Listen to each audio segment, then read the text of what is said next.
Welcome to part 2 of the audio lecture on architecture. So once we move past we had the arches, pointed arches, flying buttresses, and now we're going to talk about domes. Now a dome is basically a half globe. So think about a globe, cut it in half, and there you have a dome. They also say it's an arch rotated 360 degrees on its axis, which is what we can see here. Now domes need to be buttressed or supports, and the Romans really perfected the dome. And here's a great example is in a building called the Pantheon in Rome. The Pantheon was built 118 to 125 in the Common Era. And it goes about 142 feet off the ground. I'd like you to look in your book on page 292 at the exterior of the Pantheon, and most important, look at the diagram on the right. One of the things that's really unique about this structure is that the only source of light is that hole up in the center. It's called the oculus.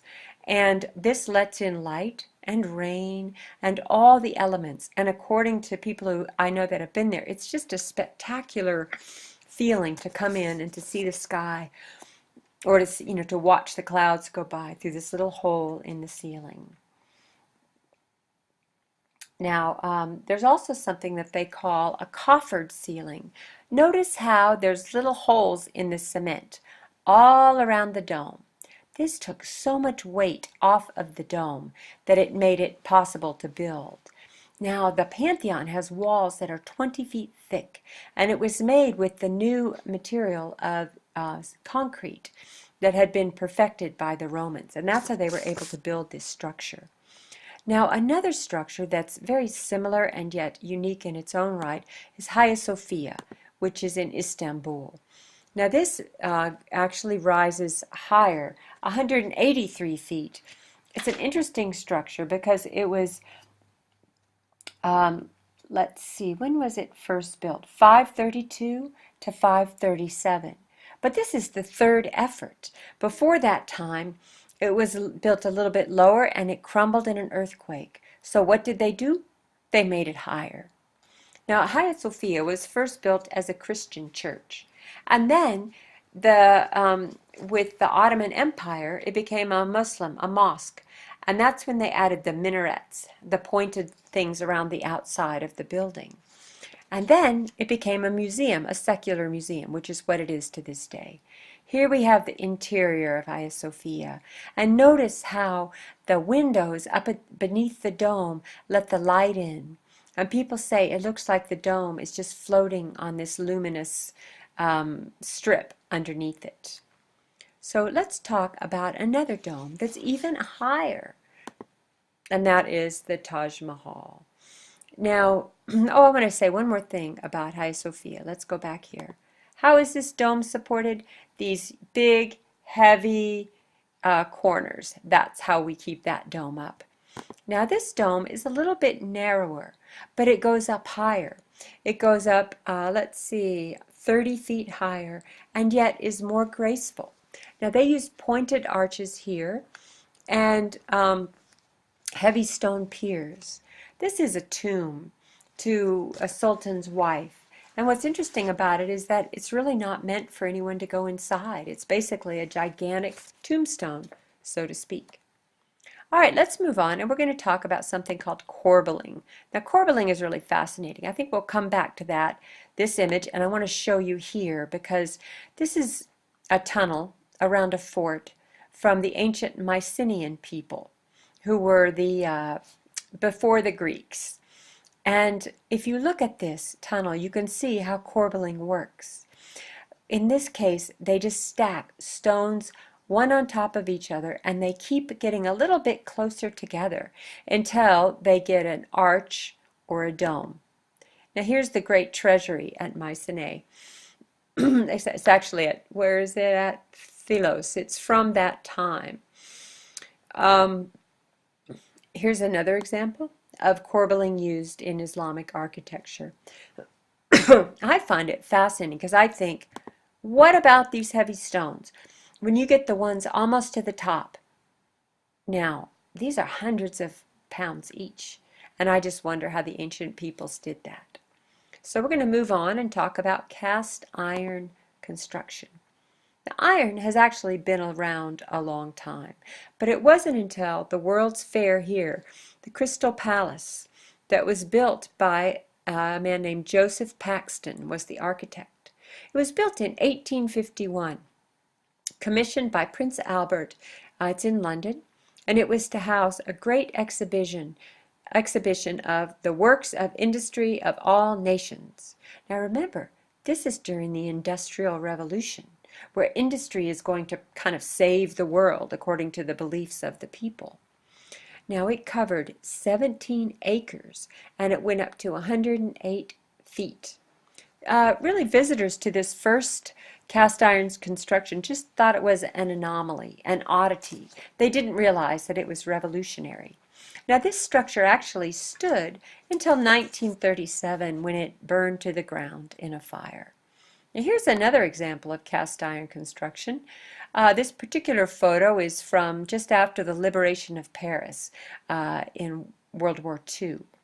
But this was considered an eyesore at the time.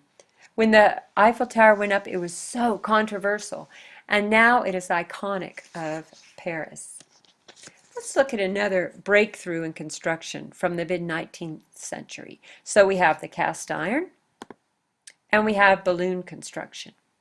Now we think of this really as how we build our houses today, but there had to have been a first one, and that started in the middle of the 1800s.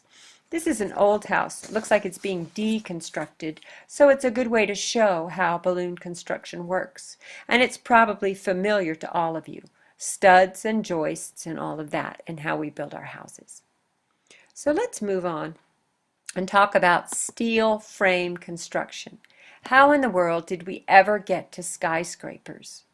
Well, there was a couple of things that made it really easy, that were really important for us to get to skyscrapers.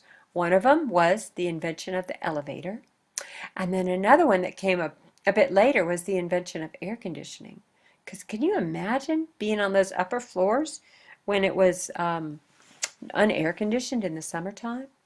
So now that we've looked at the first modern skyscraper made with steel frame construction, let's look at it in progress. Okay, this was built by a fellow named Louis Sullivan, who was the architect. Remember that, Louis Sullivan created the first modern skyscraper. That's just one of those facts you need to know, so you can remember it. And it's in St. Louis. It's called the Wainwright Building. And what he did that was different was that he built this frame out of steel, but instead of hiding it behind a lot of brick or facade, making it look like it was other than steel, he just let it kind of show. And that was revolutionary for its day. Now I'd like to talk about suspension and cable-stayed structures. Here's a very famous one, the Golden Gate Bridge. This is, these two towers use the cables to hold up the bridge. And this is a very beautiful style of construction that it's been used in other kinds of buildings, but is primarily used for bridges. Another example that may be a little bit less familiar but is so beautiful is the longest bridge, one of the longest bridges in France, and it's called the Malou Viaduct. Now it is a car bridge, but this happens to be a foot race on the bridge, and I thought that was pretty fun to show you guys. Okay, so those are suspension and cable structures. Now let's look at reinforced concrete, which actually dates back to the ancient Romans. It's cement, gravel, and water. Now it's brittle, so it has a low tensile strength. But in the late 1800s, people learned to embed mesh and use reinforcing rods. So you can think of rebar or the iron mesh that they put into cement to reinforce it. And then it became quite viable as a building material. One great example of reinforced concrete would be the Sydney Opera House. This is beautiful as an architectural wonder because it's in a channel. It's by the ocean, and it looks almost like sails of a boat. Now let's see, another example is one of our films this week, and that would be Falling Water House by the architect Frank Lloyd Wright. One of the things that reinforced concrete is really good for is what they call the cantilever. And a cantilever is basically this long kind of bridge thing that sticks out and is only reinforced on one end. So a cantilever would be a walkway or a catwalk that extends but only has a support on one end. It's a very dramatic effect. So let's move on and talk about the geodesic dome invented by Buckminster Fuller. And this is a very powerful structure in that it can span great spaces and not need interior supports. There was a period of time where it was going to be all the new thing, the great rage and the great answer to the housing shortage in this country. Now there's drawbacks to the geodesic dome, like anything. So now it's mainly used for greenhouses, as in this case, or what it's really good for is for housing people in Arctic exhibitions. So the United States government uses geodesic domes with their Arctic exhibitions because these can be broken down and reassembled easily, they can be heated easily, and they're relatively lightweight. So now we're going to look at computer-generated architecture. So in this case, this is the Guggenheim in Bilbao, Spain, by Frank Gehry.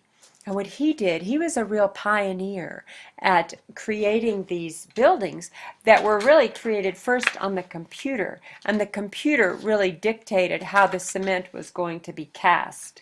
And this is a really good example of how maybe the computer could do what really human beings couldn't quite do. Another example of a computer-generated art, a work of architecture, is by Shigeru Ban, and this is the Pompidou in Metz, France. Now here he did the same thing, where he used the computer to make this roof, which is supposed to look like a hat, like a farmer's hat. Now, another nice thing about this particular structure is that it uses fabric for the roof. This is a Teflon-coated fabric. That's the roof. And fabric is another one of the building materials that people have used to make dwellings. And really, when you get down to it, houses and dwellings are what most architecture is created for. You know, we have the big buildings and the Colosseums and all of that, but mostly people need a place to live. So this is what is called a yurt, and it's a traditional Mongolian sheep herder's house, and it's one that's been popularized as a temporary structure. This that you see, the lattice work and the rafters, is a traditional yurt structure. So that's essentially what's inside of this, although this example is a modern take on that. So now we're going to look at community architecture. What happens when a community gets together and creates something, an architectural wonder? This is the High Line in New York City, and it's a park on an old subway line that's, I think, 30 feet up off the ground. I guess it's not a subway, it's an elevated train line. So they've taken and they've added a sidewalk and plants, and it's become a real public space that is much used and much loved. And here we have, boy, that's hard to look at. There's a lot of images, but these are all from the Rural Studio Project from Auburn University. And these are all their $20,000 houses that they've made to help house poor people. Now another community architecture example we can see in India, in the Handmade School in Radrapur, designed by Anna Heringer. And this is green architecture, so it's made with mud and bamboo. And if you look in your book, let's see, it would be on page 314. Look at that image, and then look here, and here is the interior where they've made a beautiful school.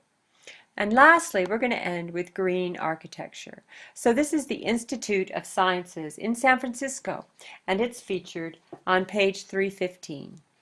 So the last 2 pages of the chapter deal with the future. Go ahead and read those, and I'll just sign off for now and say thanks for listening.